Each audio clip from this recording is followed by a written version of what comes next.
بچے کی تربیت کو ماہرین نے 3 حصے میں تقسیم کیا ہے۔ 7 سال۔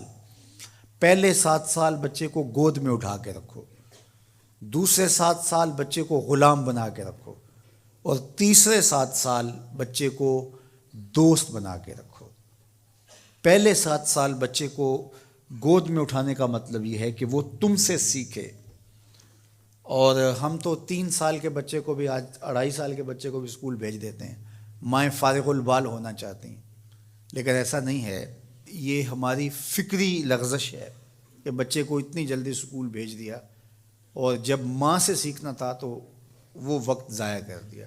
آج بھی جاپان میں 7-8 سال کا بچہ اسکول جاتا ہے، اور آج بھی کچھ اور ممالک کے اندر بھی انہوں نے یہ طے کر دیا ہے کہ 7 سال سے پہلے بچہ اسکول نہ جائے، تو وہ گھر میں بیٹھ کے سیکھتا ہے۔ یہ اس کی تربیت کا مرحلہ ہے، اس کا یہ مرحلہ یہاں مکمل ہونا چاہیے۔ اس کے بعد جب وہ جائے گا تو اس کے قواعد مضبوط ہو چکیں گے اور وہاں جا کے سیکھے گا۔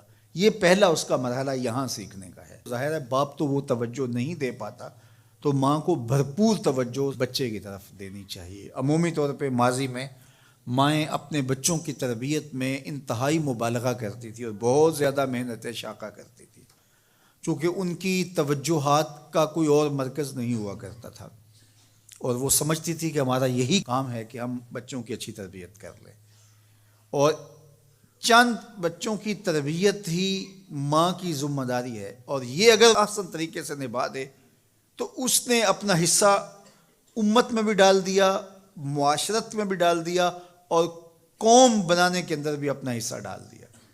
لیکن اگر وہ اپنا یہ فریضہ انجام نہیں دیتی، اس میں کوتاہی کر دیتی ہے، تو اس نے پھر کچھ بھی نہ کیا۔ اچھی نسل اچھی ماؤں کی گود سے پروان چڑھ کے ہی معاشرے کو نصیب ہوتی ہے، اور یہ بنیادی اکائیاں ہیں، بنیادی اینٹیں ہیں جس سے معاشرت ترتیب پاتی ہے۔ اس لیے یہ ماؤں کی ذمہ داری ہے۔ اور دوسرے 7 سال جو ہے وہ غلام بنا کے رکھو، مطلب کیا کہ ان پر احکام نافذ کرو۔ وہ از خود فیصلے نہیں کر پاتے اور اچھے نہیں کر پائیں گے، ان کے فیصلے تم کرو، ماں باپ۔ اور پھر اس کے بعد اگلے 7 سال جو ہیں وہ ان کو دوست بنا کے رکھو، چونکہ عموماً جو ہے وہ 14 سے 21 سال تک کی عمر کے بچے جو ہیں وہ دوستیوں سے، اطراف سے سیکھتے ہیں، چونکہ وہ اگرچہ تمیز نہیں رکھتے ہوتے پوری طرح، لیکن پھر بھی ان کی طبع یہ ہوتی ہے کہ وہ سمجھتے ہیں کہ ہم اطراف سے اچھا سیکھ سکتے ہیں، اور وہ بعض کا ماں باپ کو دقیانوس بھی سمجھنے لگ جاتے ہیں۔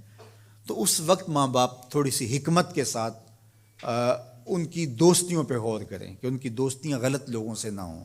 میرے اور آپ کے آقا مولا نے ارشاد فرمایا، المرء علی دین خلیلہ فلینظر احدکم من یخالل۔ ہر شخص اپنے دوست کے دین پہ ہوتا ہے، اور آپ دیکھیں کہ آپ کس سے دوستی کر رہے ہیں۔ اگر اس کا دین خراب ہوا، اعتقادات خراب ہوئے، نظریات خراب ہوئے، اس کے اعمال اور اخلاقیات خراب ہوئے، تو اس کا رنگ آپ کے اوپر چڑھ جائے گا۔ اور رومی نے اس کو اپنے انداز میں کہا، تا توانی دور شو از یار بد، یار بد بدتر بود از مار بد، کہ جہاں تک ممکن ہو برے یار کی صحبت سے بچ کے رہنا۔ کہا کہ برا جو دوست ہوتا ہے، برا یار ہوتا ہے، وہ برے سانپ سے بھی برا ہوتا ہے۔ کہا کیوں؟ اس لیے کہا جب سانپ لڑتا ہے تو جان لیتا ہے، برا یار لڑتا ہے تو ایمان لیتا ہے۔ اس لیے صحبت سالے ترا سالے کنن، صحبت تالے ترا تالے کنن۔ اچھے شخص کی صحبت تجھے نیک بنا دے گی، برے شخص کی صحبت تجھے برا بنا دے گی۔ شیخ سعدی فرماتے ہیں، میں حمام میں گیا تو وہاں کسی نے مٹی رکھی تھی، تو میں نے اس کو اٹھایا تو اس سے مہک آ رہی تھی، میں مست ہونے لگا اس کی دل آویز خوشبو سے۔ تو میں نے اس کو کہا کہ تو مٹی ہے، عنبر ہے، موتیا ہے، نسرین ہے، نسترن ہے، کیا ہے تو؟ تیری دل آویز مہک سے مشام ہستی مہکے چلے جا رہے ہیں، اور ہے تو مٹی، تو کیا ہے تو؟ تو اس مٹی نے، شیخ سعدی فرماتے مجھے زبان حال سے جواب دیا کہ ہوں تو میں مٹی، مجھے اپنی اوقات نہیں بھولی، لیکن چند دن میں پھول کی صحبت میں رہی ہوں۔ جمال ہم نشیں در من اثر کر، وگرنہ من ہما خاکم کے ہستم۔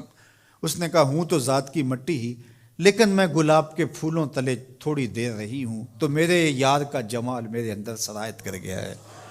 تو ذات کی مٹی ہوں لیکن صحبت میری پھول سے رہی۔ یار مٹی پھول سے صحبت پیدا کر لے تو اس سے مہک آنے لگ جاتی ہے، تو یار بندہ صالح صحبتوں کا انتخاب کر لے تو اس کی زندگی کیوں نہیں بدلتی؟ تو اپنی اولاد کو صالح لوگوں کے پاس بٹھانا سکھاؤ۔